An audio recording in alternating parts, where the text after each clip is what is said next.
Merci de nous avoir choisis, vous êtes sur Scoop FM. Bonsoir à tous. À la une, on parle de la sortie du gouvernement provincial dans le Lolaba, les candidats au bureau du Sénat et en dernière partie de la Fondation Katangaise. Bienvenue encore une fois à toutes et à tous. Candidat au bureau au Sénat, président du Sénat, Samalou Kondé Kenge Jean-Michel, Afani Idrissa Mangala, Mukamba Kadiata Nzeba, premier vice-président Kalala Wakalala José, deuxième vice-président Bati Lukwebo Modeste, Isenge Ndelo Bokeka, Kester Ekumbo Longolo Moïse, Agito Amela Carole, Muleka Bajikila Florence, Topin Kabongo Mukenge Shai Sylvain, Kester adjoint Kabamba Waumba Isabelle, Onana Bitika Pascal, rapporteur Kalumba Mwanankongo Justin, Kunjanza Bayokiza Kisula Nefertiti, rapporteur adjoint Kalonda Idi Salomon et Baende Etafé Jean-Claude. Le ministre d'État, ministre de la Justice et garde de Sceaux, Constant Montamba, à travers un communiqué officiel publié lundi 5 août, a institué une commission nationale mixte chargée d'enquêter sur la mafia et les mauvaises pratiques judiciaires dont sont victimes le justiciable personne physique et morale. Ce faisant, les ministres Constant Montamba appellent la population à dénoncer en produisant les preuves nécessaires de tout comportement mafieux lié à l'administration de la justice. En croit cette même source, les dossiers documentés doivent être déposés au cabinet des ministères d'État, ministre de la Justice et garde de Sceaux et auprès de chaque division provinciale de la justice, dont en précisant les numéros qui est ouvert et les plus 243 083 00 85 196. Samalou Kondé, après les dépôts de sa candidature au poste de président du Sénat, ma candidature s'inscrit dans l'accompagnement de la vision de son Excellence le Président de la République et surtout la consolidation des acquis. Suivez. En ce moment précis, d'abord rendre hommage à son Excellence Monsieur le Président de la République, M. Félix-Antoine Tshisekedi Tshilombo, artisan de paix et de démocratie, mais surtout garant des institutions.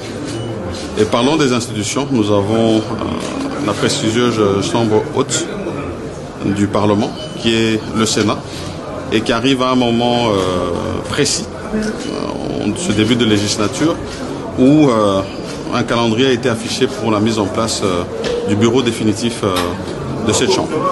Et c'est dans ce cadre que je suis venu effectivement déposer ma candidature.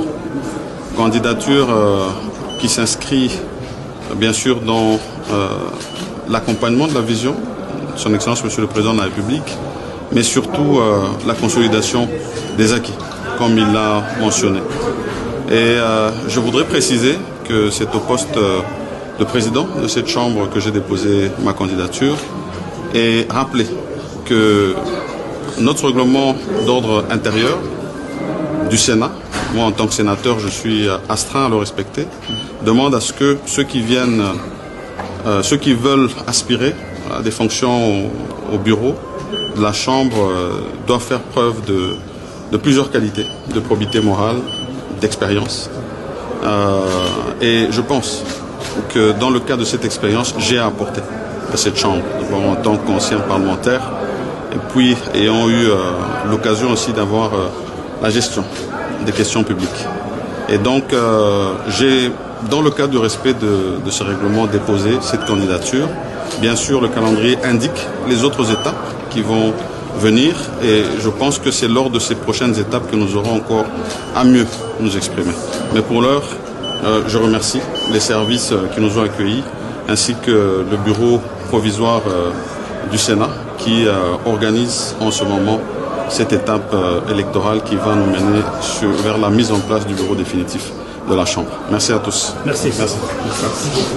Voici le 10 ministre provincial du gouvernement Masuka, Kaumba Mayonde Philippe, ministre provincial de l'Intérieur, Sécurité, Décentralisation et Affaires coutumières, Kazembe Nswana Ilunga Mathieu, ministre provincial du Budget, Plan, Fonction publique, Provincial, Travail et Prévoyance sociale, Muteteke Louale Achille, ministre provincial de Finances, Commerce extérieur, Relations avec l'Assemblée provinciale et Gestion des partenariats, Mukepe Kailou Moïse, ministre provincial des Infrastructures et Travaux publics, Urbanisme et Habitat et Aménagement du territoire, Wamana Ntanda Nicodème, ministre provincial de Mines, Environnement et Développement durable, Kalenga Moutapaï Jean-Pierre, ministre provincial des Affaires foncières, Agriculture, Pêche et Élevage, Développement rural, Kainda Kassela Pichou, ministre provincial de la Santé, Éducation, Affaires sociales et humanitaires, genre, famille et enfants. Masuka Saini Jeffrey, ministre provincial de Transport et Voies des Communications, Énergie, Industrie, Hydrocarbures et Tourisme.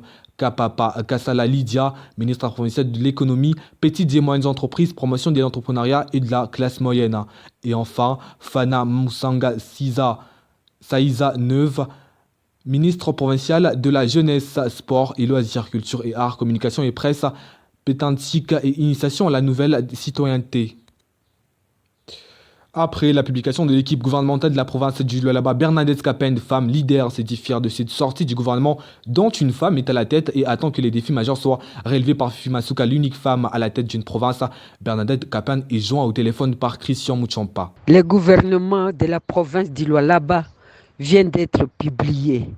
Le gouvernement tant attendu de cette province stratégique de la République démocratique du Congo à cause de la transition énergétique qui veut une production minière responsable, juste et pour un développement durable.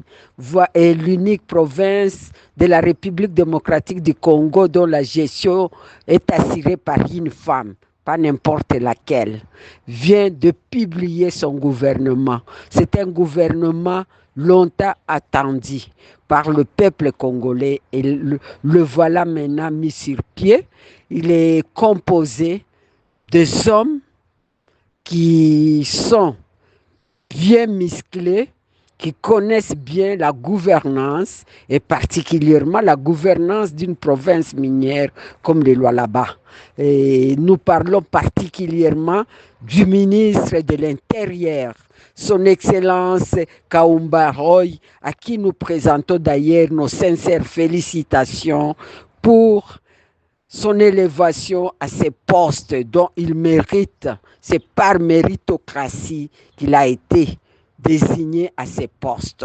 Nous disons sincèrement merci à l'autorité provinciale ainsi qu'à son Excellence le vice-gouverneur pour le choix qu'ils ont opéré avec l'autorité provinciale sur cet homme qui présente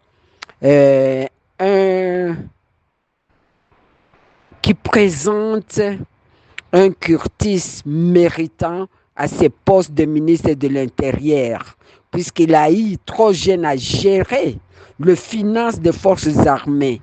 À l'époque, à Kinshasa, pour